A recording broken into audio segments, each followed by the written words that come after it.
সেদিন ডাঙ্গি যাওয়ার পথে ঢুকেছিলাম একটা ব্যাগের দোকানে। আসলে বুনুর জন্য একটা স্কুল ব্যাগ নেওয়ার ছিল। তো বেশ কয়েকটা ব্যাগ দেখলাম, তারপরে পিঙ্ক কালারের যে ব্যাগটা দেখিয়েছিলাম তোমাদেরকে প্রথমেই, সেটা নিয়ে নিয়েছিলাম। বেশ ভালো লাগছিল।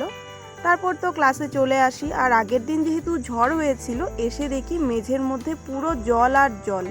দেন ওখানে পরিষ্কার করা হলো, আর দেখো কত জল জমে গিয়েছিল আর প্রচুর নোংরা পড়েছিল।